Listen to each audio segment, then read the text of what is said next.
Good afternoon, everyone. We are going to get started, and I want to welcome you all here today to our Enfield Together Coalition.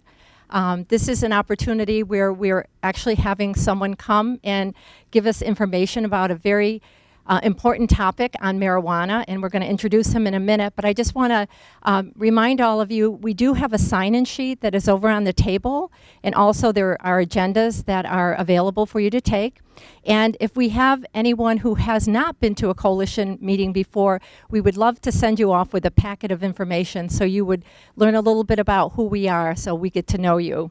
So today, I want to start off by letting you know what our ETC's mission statement is. We're dedicated to reducing and preventing underage drinking and substance abuse in Enfield through raising awareness, educating parents, youth, and enforcing underage drinking laws. And along with that mission, we have a tagline that is very powerful. It says, "We are moving forward drug-free and finishing strong." And I feel like that's really what our coalition is all about. We want to finish strong in all the endeavors that we are taking on. And our coalition is very excited about the many opportunities we will have to educate parents with our mission. And today, we have invited you all here because we have a special speaker who is John Davio. And John is the Executive Director of the Connecticut Association of Prevention Practitioners and CT-SAM, which is Smart Approach to Marijuana, and is the Director of the New Prevention Training and Technical Assistance Service Center. John also serves on the Board of Directors for MATCH, which stands for Mobilize Against Tobacco for Connecticut's Health, and is a former director of the Connecticut Coalition to Stop Underage Drinking. And when I read a little about John, what I love most is his passion. He's passionate in the field of prevention, and he's going to highlight on the latest research on impacts of marijuana on youth, including addiction, adolescent brain development, and auto crashes.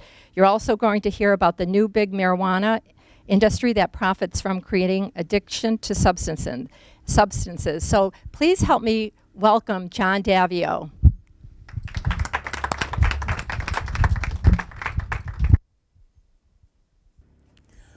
Hi everyone. So I've got about 50 minutes to talk about what's going on in the country. Ryan, hello Ryan, nice to see you. What's going on in the country and here in Connecticut related to marijuana. I'm going to go through the first section of this PowerPoint pretty quickly, but it's up to you to stop me and ask questions when you need to, right? That's what your job here is. You're going to stop me and ask me questions whenever you want to, even when I'm going fast. So I just thought, there's a lot of people who really just don't quite understand all the ramifications of what this medical marijuana program in Connecticut. So I was going to start here at home. What does this actually do? What is this thing, right? Public Act 1255, an act concerning the palliative use of marijuana. Palliative meaning, usually associated with end-of-life care, that kind of stuff. Not always, but often, and certainly in this case, not so much at all. If you want to get a medical marijuana card, you've got to have one of these 11 debilitating conditions. These are what were the Connecticut State Legislature approved back in 2012, creating the medical marijuana program. Except, of course, and we're going to talk about the Physicians Advisory Board in a minute, they're about to approve these other 4, and there's a couple other that may be on their way soon too. So there's a way to continue to add debilitating conditions to the list. But the bottom line is, if you don't have one of those conditions, you cannot get a medical marijuana card. So if I want to get a medical marijuana card, how does it work? How do I actually get one? First of all, I have to be 18 years of age or older, right? I have to be a legal adult. I have to have one of those debilitating conditions. I have to, through my doctor, get certified for the medical marijuana program. How that works is I'm supposed to have a bona fide doctor-patient relationship with my physician, so maybe somebody who I've been working with, my doctor for a long time. I have one of those debilitating conditions. He or she has tried different medications or treatments with me, and none of them have really worked. And so now we're going to try this. So the doctor has to actually go on to the Department of Consumer Protection website and start that certification, filling out that form for me, and being able to demonstrate that kind of relationship. Patients cannot grow their own marijuana, so I can't like be a card holder and have a pot farm in my yard or grow lights and all that kind of fancy stuff. Can't do that. And of course, there are penalties for falsifying certifications. So I have a fake ID kind of thing, right? I can get arrested for that. So the patient, or if the patient is unable to handle or manage their own care, they can appoint a caregiver, right? Or a physician. So a patient caregiver or a physician acting within the boundaries of the state law cannot be prosecuted. So the law provides protections, right? So even though it's still against federal law, here in Connecticut, they're protected by law, and the feds are taking a hands-off approach to this at this point in time, right?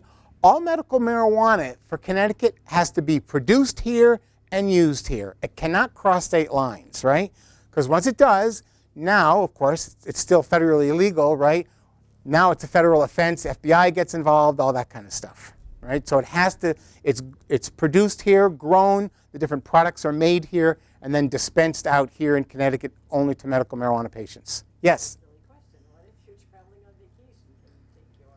Can you take your Well, it's a risk because technically, right, if you cross state lines with it. Now, one of the things that we'll look at in a minute is that, and I don't have to talk about it then, is if you're a medical marijuana card holder and you have your medical marijuana, it has to stay in its original packaging. So let's say I'm a patient, right? I have my medical marijuana that I got from the dispensary, and I decide I want to put it in a different Ziploc bag or anything else, right? And then a police officer catches me with this. This is no longer medical marijuana, and I can be arrested. That's technically true for any medicine. Yes, true, yes. Just clarifying that's also true for marijuana. So if you've got in your packaging, now you've just proved to you've crossed state lines with it, right? So would they do anything? Well, if you crossed over to Rhode Island, where they also have a medical marijuana program, my guess is they'd probably leave you alone, but if he or she's having a bad day, maybe not. And if they're really abiding by the law, no, you shouldn't, So, but the law creates lots of gray areas. And I've got a slide at the end of this presentation about how our law enforcement really need help with this because it's kind of a nightmare. They established this board of physicians to review and add new debilitating conditions. And they've also, well, I'll get to that in a minute. But and also to talk about this uninterrupted 1-month supply, which actually happened before the advisory board was formed, but I'll talk about that in a minute. Oh, and health insurers don't need to pay for this. So if I'm a medical marijuana patient, I'm on my own for all the expenses, all the costs, the doctor visits, right, the marijuana itself, all that stuff. I'm on my own for that. Employers or landlords, they cannot discriminate against employees or potential renters based solely on the fact of whether they have a medical marijuana card or not, okay? So there's protections in that way. If I have a medical marijuana card, you can discriminate against me for jobs or rents or anything like that. However, the law does not restrict an employer, for example, to discipline an employee who is under the influence of intoxicating substances on the job, right? So there's protections for the employer also to an extent. Not far, most employers would say not far enough, but there's another area where there's gray areas related to employment law. Yes? Well, not on an employment application. So, for example, you couldn't have a question on your employment application saying, are you a medical marijuana card holder? Because that might assume that you're going to discriminate against me if, for that job, right? Exactly. Right. But you can make it mandatory to have a drug test pre-employment, which Yep. Yep. And again, then there's also that gray area of, okay, so I'm a regular pot smoker. It stays in my system for 30 days, right? Did I smoke yesterday or 2 days ago or last week or an hour ago? How much is in my blood? No, then it gets to be, that's a nightmare. Okay, so that's a really brief overview of the law itself. The Department of Consumer Protection created regulations about how to implement the law. The first thing that they did was they decided that a 1-month uninterrupted supply is 2.5 ounces or its equivalent of marijuana, right? This is where it gets really tough, right? Because if you walk into a dispensary, you know, there's all different kinds of variety of the raw marijuana product, right? Some of it might be lower in THC, maybe only 3 or 4% or 5%, right? Some of it could be really high in THC, 20, 25%, 30%, something like that. So, right, I mean, how do you say 2.5 ounces of this one versus 2.5 ounces of that one? It's different levels of THC. And again, sometimes you're not looking for the THC. Of course, if your point is to get high, of course you're looking for the THC. And of course, your doctor doesn't actually prescribe it, right? Because if your doctor prescribed you a federally illegal substance, right, they could put their own medical licenses in jeopardy. So they just certify patients. The pharmacist at the dispensary is the one who actually prescribes it, but you don't actually have to listen to him. So the pharmacist could say, John, I think you should take this 4% THC and 80% CBD marijuana. And I can say, no, I want the high test stuff over here, this 25% THC. That's what I want over there. And he can't. I can walk out the door with anything I want. Are they pharmacists licensed? Yes, you have to be a Connecticut licensed pharmacist to operate a dispensary here in Connecticut. I mean, the law as written, it was at the time, it was the toughest medical marijuana law in the country. That's no longer true, but it was the toughest in 2012 when we passed it. One of the improvements that many states who have passed since then, three who have passed it, is they've not allowed smoking as part of medicine, right? And as my pulmonologist tells me all the time, smoking medicine is the stupidest thing I ever heard of. Right? I mean, the idea of smoking medicine is nuts. But so when you're manufacturing, if I'm one of these producers in the state, I can produce raw material, buds or leaf or whatever. I can produce cigarettes, extracts, right? The different tinctures or oils, lotions, etc., patches, baked goods, capsules or pills. One of the good things that happened is that through the testimony that happened when they were putting the regulations together, was that we were able to disallow the confectionaries and the beverages. So there is none of the marijuana soda or gummy bears or lollipops or any of that kind of stuff.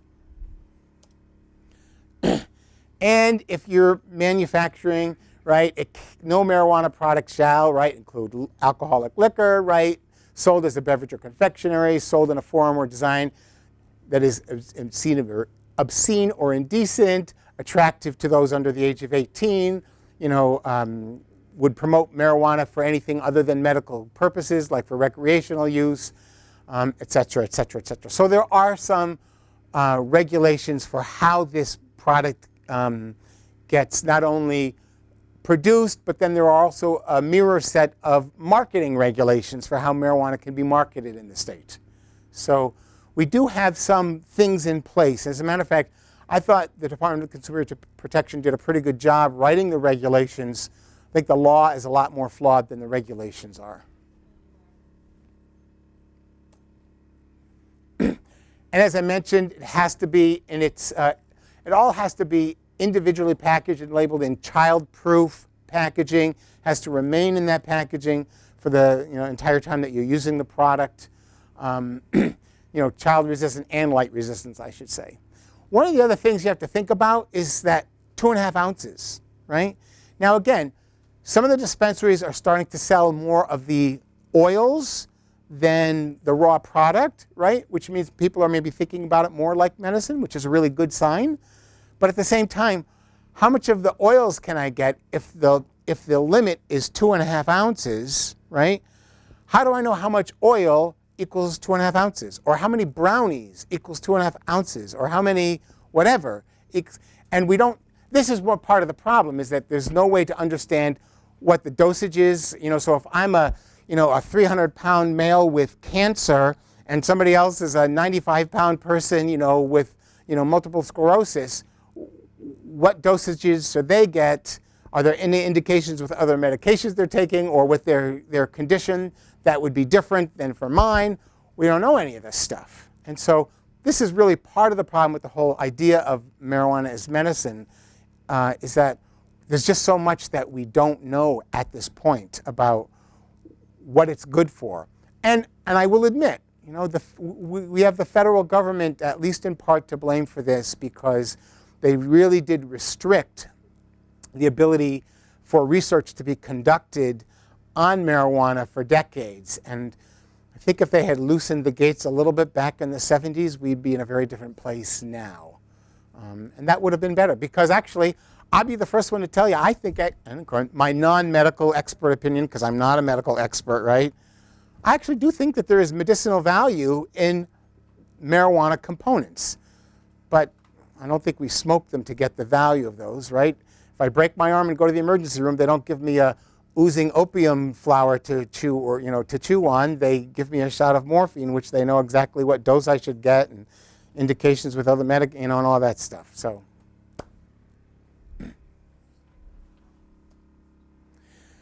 as of February, oh, I'm sorry, did you have a question? I just wanted to make a comment. You were talking about, back in the 70s, if they had loosened it. My dad passed away from cancer 35 years ago. His doctor wanted him to smoke marijuana to help ease his pain 35 years ago. So there was an understanding back then. Yes. There was some medicinal usage for marijuana. Yep. And I always go back to that. It's like, this was just an old farm doctor. So Yep. to give you an idea. Yep. So I'm here to listen to Yep. see where we're at now. And unfortunately, we're better, but we're not that far along compared to where we were 20 years. I mean, we are farther along, but we could be so much farther along if we had. Now, the federal government has started to loosen up the restrictions around marijuana and marijuana research. So we are starting to see more. And I've got a slide coming up on that in a minute with a couple of things related to that. But at any rate, as of February, these are the people who have been certified, the certified patients by those original 11 conditions. And you can see that post-traumatic stress disorder is by far or certainly has the most. Spinal cord nerve damage is the second, and then of course it drops off pretty significantly to cancer and MS and down the line. I think that one of the things that I get concerned about when I see this is that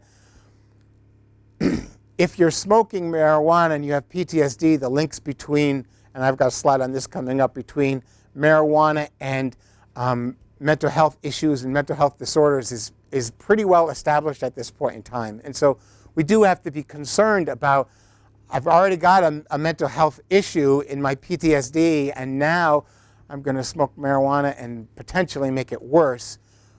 That doesn't mean maybe some of the components of marijuana might not be helpful to PTSD patients. They might be, right? So, but these are the things that we don't know.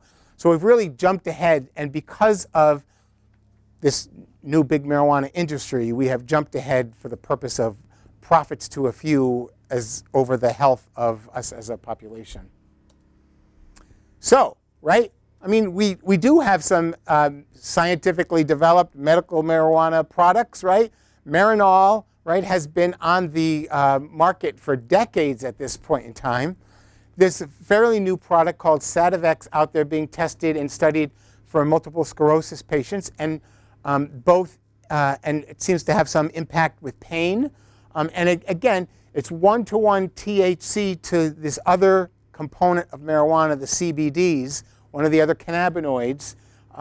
So it's a one-to-one concentration. What we find in street marijuana is that they've really been maximizing, they've been genetically altering marijuana to increase the THC content. And one of the results is that the CBD content, which is probably one of them, not that THC may not have any medicinal value, but I think it's the CBD that probably has the most medicinal value in it. And so a lot of street marijuana has very little, if any, of that CBD left in it. And of course, it's administered via an oral mouth spray, right? Already approved in Canada and Europe. So I think we're on our way with this one for MS patients. And then this Epidiolex. And so a British pharmaceutical company created this or developed this pharmaceutical grade oil, right? Many of you may have seen that a few summers ago, that Sanjay Gupta piece on Charlotte, you know, the little girl with these seizure disorders, and she used a marijuana-based oil under her tongue, and it really had an impact on reducing her seizures. I've seen a study that's come out since then that was pretty inconclusive, and it was like, well, it helped some kids, but it didn't help other kids. And one of the comments was that many of the oils they were getting were just from these Colorado dispensaries with really not much control over the content.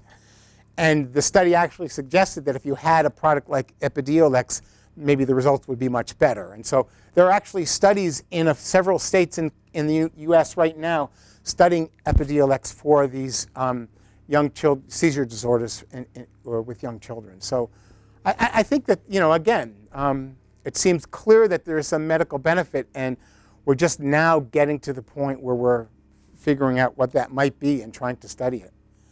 So it's a good time for me to insert here. So Connecticut Association of Prevention Practitioners is the Connecticut chapter of the national organization called Smart Approaches to Marijuana, or SAM. And I am not against the idea of medical marijuana. I'm against the idea of smoking medicine, yes. But our 4 goals, right? We want to inform public policy with the science of today's marijuana. So wherever the science leads us, we're happy to go there. I'm sure it's not going to lead us down the road where we should, okay, unless really I have 6 months to live, and then whatever I smoke doesn't really matter, right? We want to reduce the unintended consequences of current marijuana policies, such as incarceration, stigma due to arrest, that kind of stuff. And clearly in Connecticut, we've been decriminalized here since 2011. Nobody's going to jail for possession of marijuana at this point in time. We really are working to prevent this establishment of big marijuana, and we're going to talk more about that in a few minutes. And we would like to promote research on marijuana to produce FDA-approved marijuana-based medicines. So that's what we're about. We're related to marijuana as a product. So we're not completely against this idea, but we'd like, again, let's let the science take us wherever it needs to take us. So the director of SAM National, a guy named Kevin Sabet, wrote this book called 7 Great Myths of Marijuana, and it's a book that the Connecticut Clearinghouse has, and I highly recommend it. We're going to cover 3 of those because I don't have enough time to cover any more of them. We're going to talk about whether marijuana is harmless or not. We're going to talk about the tax revenues from sales that are going to really be a boon to the state. Ooh, look what happened to my slide here. And the fact that it's going to save money on law enforcement and incarceration. That's what that's supposed to say. Sorry about that. So is marijuana harmless? Well, just kind of set a baseline here, right? It's much stronger than it was back in the 60s and 70s, right? From 1 to 4% THC back then, up to 40% now.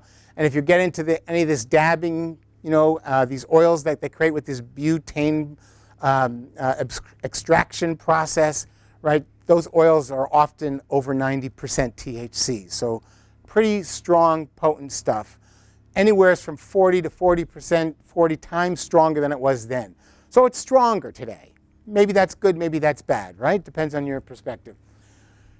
We've heard about the heart, right? Increased risk of heart attack and lungs, right? And even though there have been no studies, this is funny to me, there have actually been no studies on marijuana smokers and looking for a relationship to marijuana and cancer. So I can't tell you that smoking marijuana causes cancer because we haven't actually studied that. But we do know that there's 50 to 70% more carcinogenic hydrocarbons than tobacco smoke. So you can draw your own conclusions. And what you're going to start to see, and I'll point it out on this slide, down in the corner here, you start to see references. So as I go through some of the data that I'm going to present to you, all of our resources are here. And tomorrow afternoon, when I finally get back in my office, I will not only email this slide, but a few other documents to Jean And you can feel free to email them out to anybody who's here or even not here. So, the mental health piece, right? Significantly linked with mental illness, especially schizophrenia, psychosis, also depression and anxiety, right? And this report comes from this study that I'm quoting here. Yifra Kaminer is a Yukon Health Center psychiatrist who's been very involved in the marijuana industry, and very involved in the marijuana movement and research, and is actually a member of CAP. And of course, pregnancy. Shouldn't be smoking marijuana if we're pregnant. Here's the one we really got to get over. Marijuana, it's not addictive, right? Actually, marijuana is addictive. The science is so clear at this point in time. 1 in 6 kids, youth, who try marijuana will become addicted to it. Only 1 in 10 adults. So youth are more prone to become addicted to it, like any other substance, by the way, but true also for marijuana. Children and teens are 6 times likely to be in treatment for marijuana addiction than for all other illegal drugs combined. So just to put that in perspective, right? If you had 21 kids from Enfield in addiction treatment, 18 would be there for marijuana. The other 3 would be there for heroin or cocaine or any of the other things combined, right? Now again, I'm not going to try to tell you that marijuana is like more addictive than heroin, right? It's not. But so many more people are using it, which is why you get to these numbers. And look at the bottom here, above the data sources, the citations. If you use U.S. Census data and the Connecticut Youth Risk Behavior Survey results, and you do some simple math between them, you come up with about 10,000 Connecticut high school students addicted to marijuana right now. That's what you get. So it's not a small problem. They're not dying of overdoses. They're not dying of overdoses. Marijuana doesn't do that, right? But they do have an addiction problem, and we're going to talk about why that might be a bad thing. So if you're under age 17 and you smoke marijuana daily, you're 60% less likely to get a high school or diploma or a college degree. 60% less likely.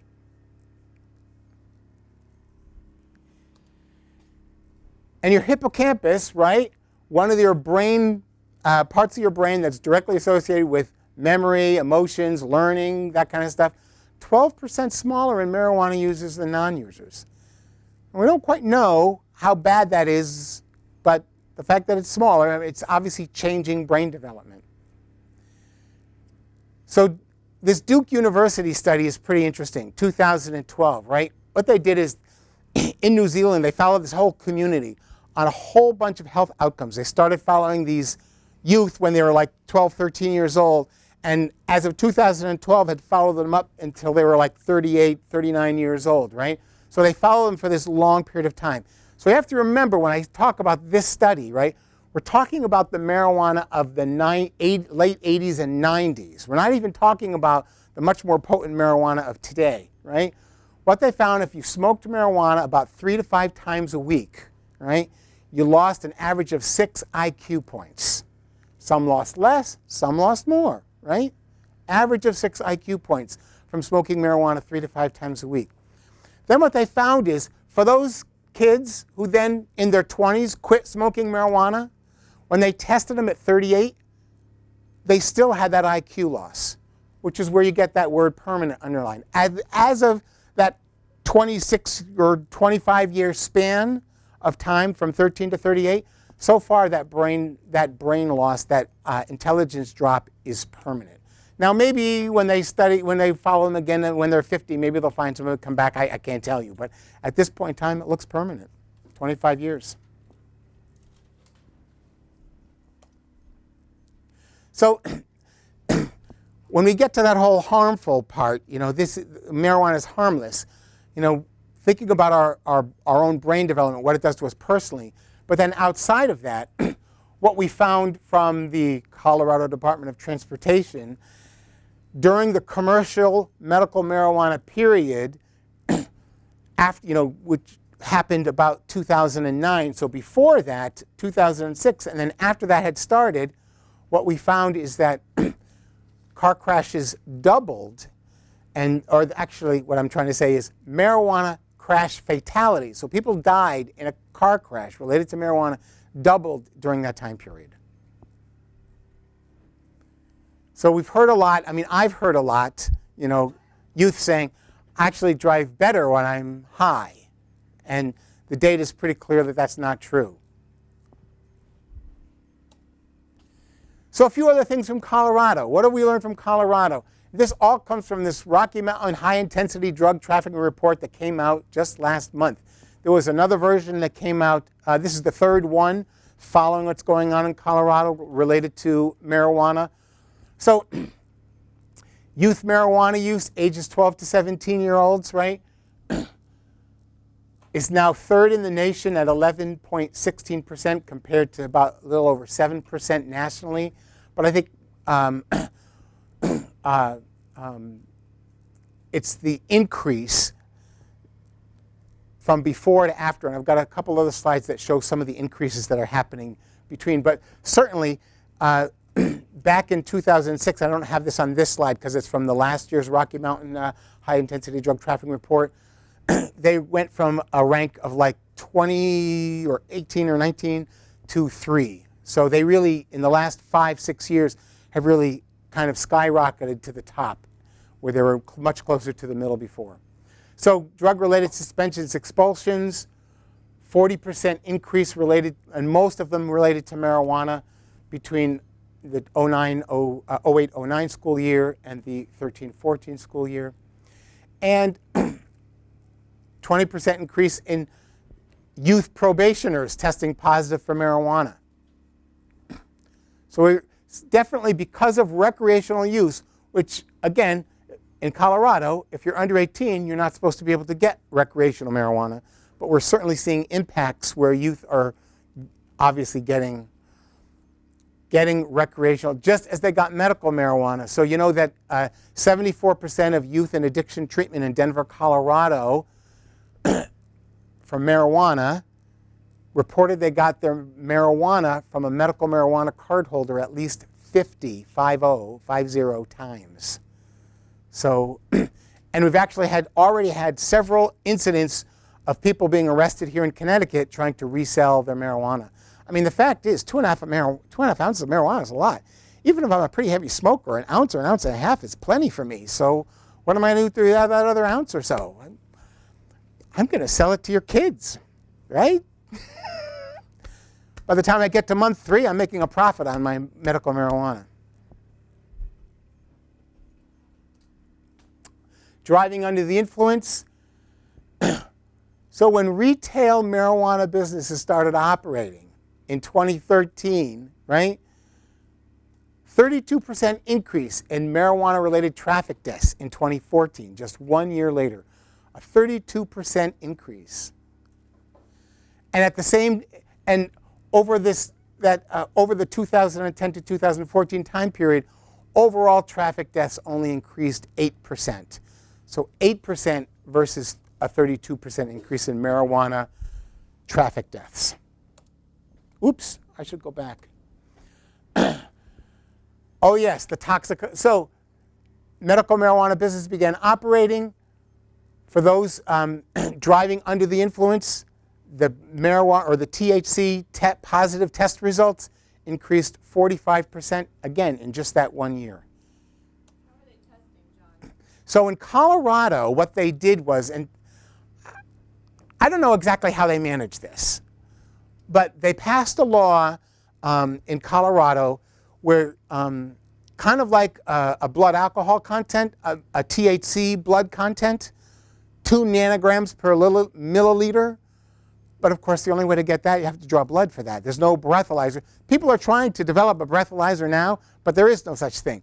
So they have to draw blood. So this is the part that, I mean, it doesn't get out of your system so quick, so you could take the time. But now that means, you catch me, you've got to bring me to a hospital or a medical clinic someplace where they can draw blood. I mean, I don't know how they manage this. I don't know. And so we're not promoting that here in Connecticut. We've jumped on the drug recognition expert bandwagon, right? One of the other RAC directors is promoting this, and we're supporting that movement either.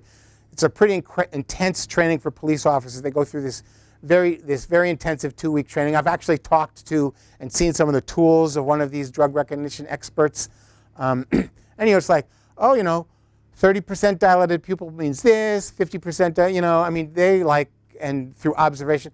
And then they got to, for their, pass a field test where they go get in a bunch of drunk and addict faces and be able to say what they've had and how long they've been using, I mean, amazing stuff. They're pretty amazing what they can figure out, what they've got it down to a science.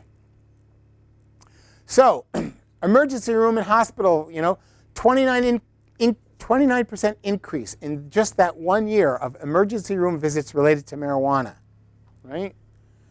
And a 38% increase in hospitalizations, again, just in that 1 year.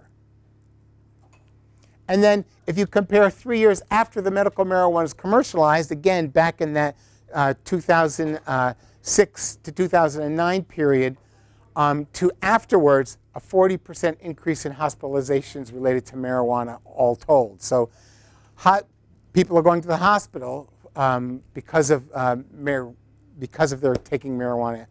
And of course, at the children's level, these numbers are really small. They're still concerning to me, but back in 2009, 2 kids went to the hospital with marijuana ingestion.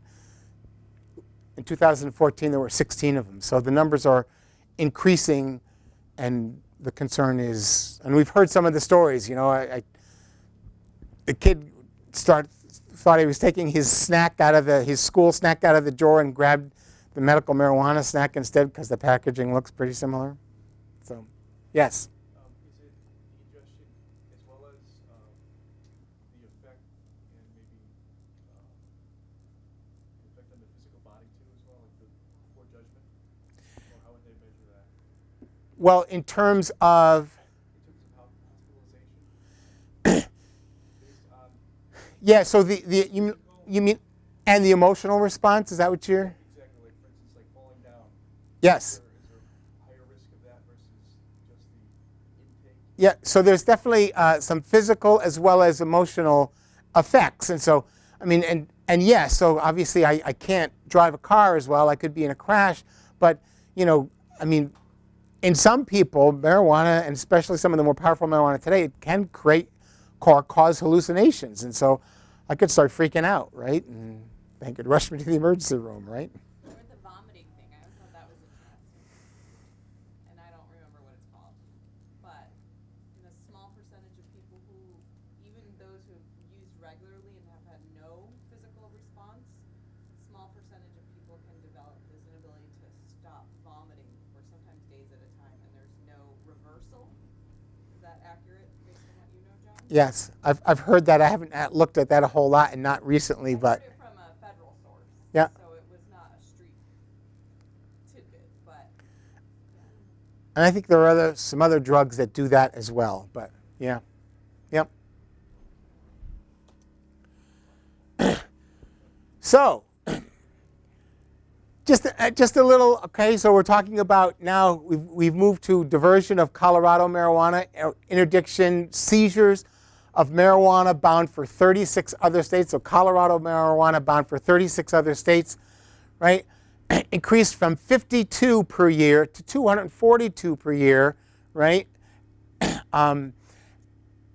After it was medical marijuana was commercialized, and then when recreational marijuana was legalized, it jumped another 34% from 242 to 324 incidents a year, right? So what we have is Colorado marijuana, medical or now recreational marijuana, being really being illegally shipped to at least 36 other states. One of the things that's happened as a result of this is that there are 3 other states now suing the state of Colorado and this started with Nevada, right? Because there are these small county sheriff departments, and all of a sudden they're handling this deluge of people coming across the state line with what was legal in Colorado but is illegal in Nevada. And so, or Nebraska, I'm sorry, not Nevada, Nebraska is specifically what I'm thinking of. And so the residents of those communities their taxes are going up because they've got to pay for increased enforcement for a problem that's being created in Colorado. And so they're suing the state of Colorado. Average pounds, right, increased 33% from 2005 compared to, these other years. So not only is the quantity of interdiction seizures, but the amount of marijuana being seized obviously is also going up too, as you might expect, right? And these extraction labs, I was talking about this dabbing a little while ago, 12 of them in 2013 compared to 32 in 2014, 18 injuries compared to 30 injuries in just 1 year. So again, these are not quite as dangerous as a meth lab, but almost as dangerous as a meth lab. And even the U.S. Postal Service is getting involved. I mean, this is costing our economy in so many different areas, as you can see. Mail parcels interceptions, right? Bound for 38 other states increased 2,000%. I mean, from almost nothing. And again, 722% increase in the amount of marijuana seized. So from very small numbers, in fact, from very, very small numbers, almost zero before, to hundreds and thousands of pounds in seizures at this point in time. It's just, so it's costing our economy in lots of different areas. And while this may not be, this last slide on Colorado may not be specifically related to, I'm not going to try to draw a causal relationship between recreational and medical marijuana legalization in Colorado and these things, but still, overall crime in Denver has increased 12.3% from 2012 to 2014. The $52.5 million of tax revenue, which was way less than what was anticipated, is less than 1% of their total general fund revenue. The majority of cities and counties in Colorado have banned shops that are selling marijuana for recreational purposes. Because of the federal law, they're able to ban them. So most of them have. And again, potency is rising. And of course, more licensed medical marijuana centers, 198, almost 200, compared to regular old pharmacies. And obviously, they're staying in business. So, all these myths, right? It's not addictive. There's no heart and lung complications. Mental illnesses, there is no, doesn't affect car crashes, right? All of these things that we've been hearing from the marijuana industry for a while already, hopefully this provides you with some information to start countering that information. And again, I encourage you to go look at the studies, the research citations that I have in this PowerPoint. Look at the studies for yourself and come to your own conclusions. Don't just take my word for it. So myth number 2, revenues will be a boon to the state, right? It's going to bring in lots of revenue, right?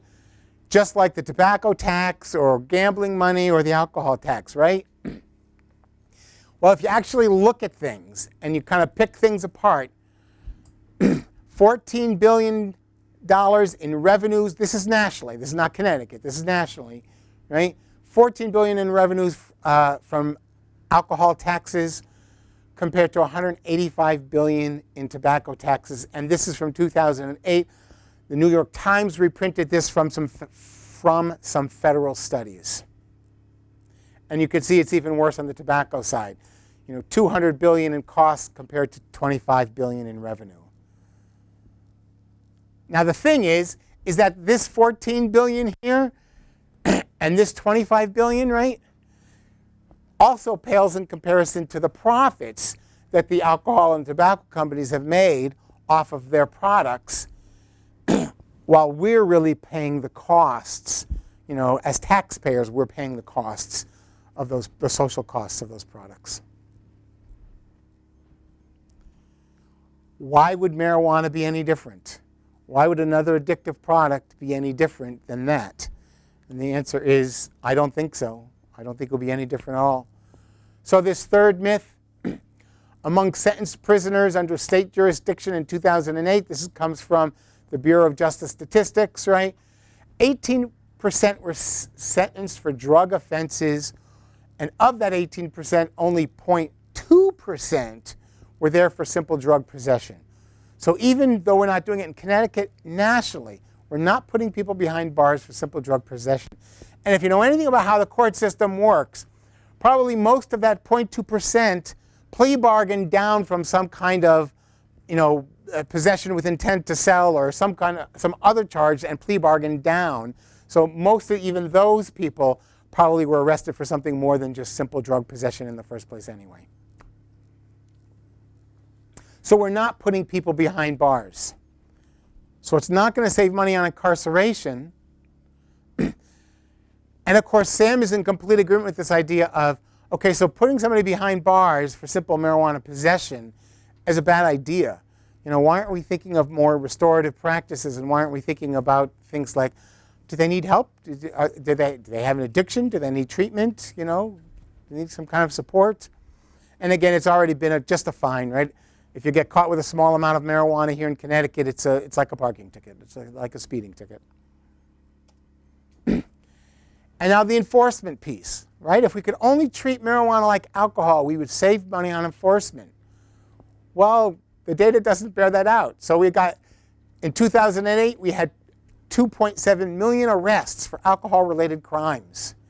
And this does not include, right, the violence, right, the violence-related alcohol. It's just about liquor law violations, driving under the influence, and then about 850,000 marijuana-related arrests in 2008. So you can see that we're spending a lot less money right now on marijuana enforcement than we are on alcohol enforcement. If we legalize for recreational use, we legalize marijuana for recreational use, we're going to increase enforcement costs, not reduce enforcement costs. This is what they're starting to find in Colorado. Look at all those arrests and things that we had a few slides ago that we're talking about. So, is it harmless? Will tax revenues be a boon to the state, and will it save money? The point is, no, actually it doesn't. And again, feel free to use the resources, the citations. Check it out for yourself. John?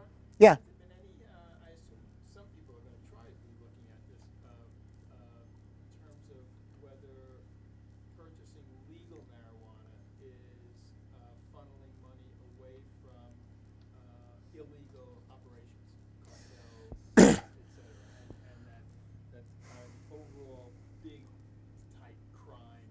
Yep. Getting less money into it. And what we found in Colorado is that some of the drug cartels were behind some of the legal marijuana businesses. And of course, we uncovered that, and then there was a big hoo-ha about that and all that stuff. But I think we're finding more of that. And here in Connecticut, when the dispensaries first opened up for business, the cost of an ounce of marijuana at the dispensary was much higher. It was significantly higher than street value. Now it's coming down, so it's getting pretty equal at this point in time. So if you are a medical marijuana card holder, you can get it for just about the same price you can go get it on the street. But yeah, I mean, I think that I wouldn't be so concerned for the drug cartels. They're going to find a way, as they've obviously demonstrated they have in Colorado. That wasn't. I know. I'm just curious, Yeah. when all the gambling stuff, when people used to play the numbers and all of this stuff. I'm not sure that actually all the OTBs or the legalized gambling took money away from, Yep. from illegal sources, illegal groups either. But I'm just curious. Yep. I think some people are following that. I'm unable to report on that. So here's the thing that I find scariest. This is what concerns me most about all of this stuff, right? It's the big money that's behind marijuana right now. And again, we're putting money into an addictive substance to sell. And so here's what you know, right? I mean, and of course, so I'm talking about legalizing marijuana for recreational use now, right? In 2014, I heard about 10 lobbyists were here to support marijuana legalization. I have no idea how many we had in the last session, and who knows how many, but 50? I don't, who knows? It would be just a guess. But there's big money. We're not quite a tier 1 state for the legalization movement yet. We're a tier 2 state, Connecticut is right now. Another year or two, we might be a tier 1 state. But if you look at some of the past industries and how they've dealt with this, right? And we see some of the same kind of marketing tactics from the marijuana businesses now as we saw from the tobacco industry 30, 40 years ago, right? And so here's, right, when the master tobacco settlement happened, 15 years ago, we had all those documents released as a part of that settlement from the tobacco company. So here's something from RJR, right? Again, talking about the importance of young adults as replacement smokers, right? Younger adults, the only source of replacement smokers. Repeated government studies have shown that less than 1/3 of smokers start after the age 18.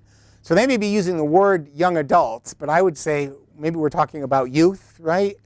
We're not talking about 18 to 22-year-olds or anything like that, at least in this first bullet point. 31%, less than 1/3 of smokers start after the age 18. So most people start before the age of 18. And only 5% of smokers start after the age of 24. Now, this is not, we know this to be true for alcohol too. Actually, we know this to be true for almost all addictive substances. If I make it to about 20, 21 years of age, and I'm not addicted to any substance, my chances of ever becoming addicted are very, very small. So yes, a few people do, right? So, and just take the alcohol example for a minute. Something like, and I don't have these percentages exact right, so you don't have to quote me on this one, but somewhere around 80% of the alcohol in this country is consumed by something around 18% of the population, right? 18% of the population, because they're the heavy drinkers, they're the alcoholics, right? If you drink a glass of wine after dinner, 3 nights a week, the alcohol industry doesn't really care about you, right? You're not a target audience for them. You don't drink enough to make profits for them, right? It's the people who are drinking steadily, every day, lots, who are putting profits in their pocket. And those people, right, that 18% I was just mentioning, almost all of them started before they were 18. We're going to see the same thing with marijuana. We know the same thing to be true of marijuana. If I'm not addicted to marijuana by the time I'm 20 or 21, my chances of ever becoming are very small. So they're going to have to go after youth. And they are going after youth. I mean, I've seen pictures from the Denver Post, with the dancing joint, and all kinds of, funny stuff. I'm not the target audience for that kind of stuff, for those kind of ads. Right? And then, of course, children aren't the only targets of the tobacco industry, right? This comes from one of the Winston models, right? TV models, right? He asked them why he doesn't smoke cigarettes. He goes, we don't smoke this shit. We just sell it. We reserve that right for the young, the poor, the black, and the stupid. Direct quote from the tobacco industry. And again, this is from their own documents, right? Maybe some of you have heard of David Gerlitz before, model for Winston cigarettes. I mean, and we're seeing the same tactics being used by the marijuana industry in Colorado and now some of the other states, as we saw with the tobacco. And so look what we got, right? We have pot tarts, right? Ring pots. We have all kinds of marijuana-based sodas, right? Lollipops, gummy bears. I mean, all these things. Fortunately, not in Connecticut, but we've got these things in other states, right? Klondike bars, Jolly Gems. How about some popcorn? I mean, they're obviously mimicking candies and other snacks or sweets or whatever that are often, not exclusively, but often associated with young people. And then there's the whole marketing piece. How we're going to market, right? The Discus, right, has their self-imposed code for not marketing to kids, right? And part of their code is the beverage alcohol advertising and marketing materials should not contain any lewd or indecent images or language. I have so many examples of this kind of stuff that I could have put up here. There's just one. But of course, the joke is the guy's looking at the bottle, right? He's only looking at the bottle. He's interested in the booze, right? This is the kind of stuff we can expect to see. There's this organization, the Center for Alcohol Marketing and Youth, you can see at the bottom, cami.org, they have such great reports on the impacts of alcohol industry advertising on youth. And so here's just, again, one thing from 2008. Per capita, underage people's, under the age of 21, so they can't legally drink, saw 10% more beer ads, 16% more ads for Alcopops, but 73% fewer wine ads, right? Majority of the youth exposure came from ads placed in magazines with disproportionate youth audiences. Lots of youth audiences for those magazines, in other words.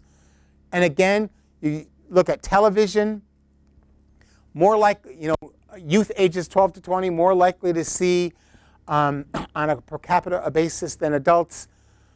About 67,000 of the 315,000 ads that were put together, or about 1% of those ads, youth more likely to see them. So it's hitting us in magazines, it's hitting, and again, so we're starting to see these strategies being mimicked in places like Colorado. And so here's a study that came out recently, the impact of decriminalization, never mind legalization, right, is concentrated amongst minors who have a higher rate of uptake of use in the first 5 years following its introduction. So if we liberalize cannabis laws, is it going to increase cannabis use? And here's a study that looked at that and clearly demonstrated the answer was yes. Okay, so I'm going to skip this slide because my time is over. Here's a couple of minutes on, so the Connecticut legislature, right?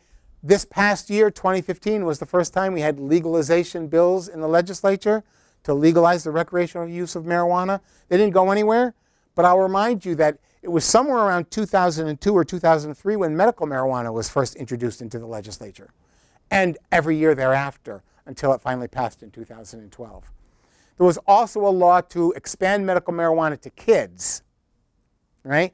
It also wanted to create marijuana research labs, which I think is a great idea, but it wasn't crazy about the part of expanding medical marijuana to kids.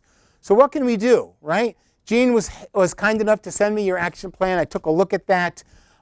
You've got a lot of activities related to increasing the perception of risk. A lot of people don't know this. This information that's in this PowerPoint slide, the research, the new data, they don't know it, right? Which is why CAP loves to make this information available to everybody. So like I said, I'm going to send this to Jean. She can disseminate it to all of you, and you can disseminate it around. People need to understand this, right? But as we know from prevention, education by itself is not enough. We need to do more than just educate people. We need to figure out the strategies that will move them to start changing their behaviors, right? So whether it's how parents monitor their kids, it's how kids interact with their friends and what friends they choose, or whatever it is related, we need to work on those behavior change strategies, not just education. We need to support our law enforcement and demand appropriate law enforcement for existing laws. We're starting to see this in many communities where, I mean, the law is so conflicting in so many areas, and the court systems, you catch somebody who's 17 with marijuana, you arrest them, it goes to court, and the court is tired of this stuff already. They're just throwing it out. They're nulling these cases. They're throwing them out. And so not just of our law enforcement, but of our prosecutors and our judges, we need to demand the right kind of action and to enforce our existing laws. The only way that's going to change is if we, as a population, start demanding that. And policy level change is critical at all levels, right? From the family to the school to the community to the state legislature, right? We should be focusing on restorative practices, not punishments, right? And we should be basing all of our work in the policy and in the science, right? What does the science tell us and where should we go? So as example, regarding medical marijuana, this physician's advisory board that I was talking about, they've just relaxed, or they are relaxing, the qualifications of a physician to get on it. So for example, the doctor in Connecticut who has so far certified 1,000 medical marijuana patients in Connecticut, I'm not sure how you have a bona fide doctor-patient relationship with 1,000 people, but that's just, I'm not a doctor, what do I know, right? But at any rate, that person is now under consideration to be on the Physicians Advisory Board. The Physicians Advisory Board has no conflict of interest policy. So if I'm that marijuana doc and I'm on the Physicians Advisory Board, do you know how many other debilitating conditions I want to add to this list of 11 and soon to be 15? That's what I was going to comment on, and that's what I wanted to ask you about, is who tracks the data for these patients that are being certified? Is anybody evaluating who's certifying them? And if they do have a bona fide established relationship with the physician, I'm thinking in terms of these pill mills, where the doctor's getting a kickback and he's giving the patient certification, the patient's going out getting the drugs, selling them, or whatever. Unfortunately, given the fact that the Department of Consumer Protection is currently involved in a $60,000 marketing campaign to attract more doctors to be prescribing medical marijuana, I don't think right now they really care. So they're not tracking it at all. Now, They may be tracking it. I know that over 1,000 patients were certified by this one doctor.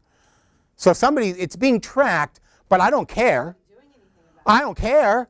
Feds are looking at him as It's her, by the way, and actually the issue, it seems to be that the state is focused on making the medical marijuana program a bigger moneymaker for the state.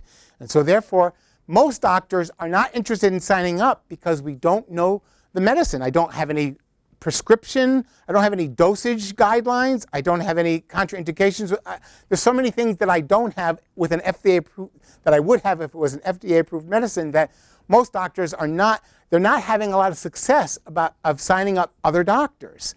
So they're not really paying attention to the ones who are, because they want more patients so they can make more money. That's what we seem to be seeing. all right, now you're saying the insurance company doesn't have to pay Right? for the visit, but if there's an established doctor-patient relationship, then there should be some discussion of that pending certification in the notes. The patient isn't going to be paying for that visit. The insurance company is inevitably going to be paying for it. Well, according to, so I don't have the, I can't really get into this conversation. I don't really know what I'm talking about, except that I do know that if I was an insurance company and if I didn't have to pay you for your doctor's visit, you can damn well sure I'd be doing everything I can to not pay for it. Well, that's the question, is how do you track something like that? Because Yes. the insurance companies Yes. effectively work with. Exactly. So again, it's tough. It's tough. Because if the insurance company could identify the doctors that are problematic, then we could maybe prevent. I'm just seeing like a possible explosion of trouble Yep. down the pike here. Yep. I agree with you 100%. And unfortunately, we're not getting any of the right kinds of support or accountabilities that we would hope to see from the state. It's not happening. My concern is that if the state identified somebody that was an outlier, then they would turn that person's name over to the feds. Instead, they're trying to recruit them to be on the Physicians Advisory Board. That's very concerning to me. So we should ask our state legislators to get the DCP to adopt a conflict of interest policy. We have sent letters to the advisory board and to DCP asking them to adopt a conflict of interest policy. They're not listening to us. The only people they're going to listen to is our state legislators. And getting to them, we need to educate our legislators. These bills to legalize recreational use of marijuana are going to keep coming. And if we as citizens who exercise our right to vote aren't talking to our legislators about this issue, then believe me, there are plenty of lobbyists up at the legislature who are. So what can we do? From your action plan down to some policy initiatives, that's about 5 minutes about what we can do. And if you're interested, you could become a member of CAP. We're always looking for new members. There's an email. And we got this big February event. I think it's Wednesday, February 10th. Whatever the Wednesday is, February 10th, I think, is the date. Youth and adults up at the Capitol. We've got a high-profile, high-impact event being planned. to demonstrate that there are a number of concerned citizens out there about marijuana policies in Connecticut. Yes? Yes, exactly. Yep. That's it. Thank you for your time.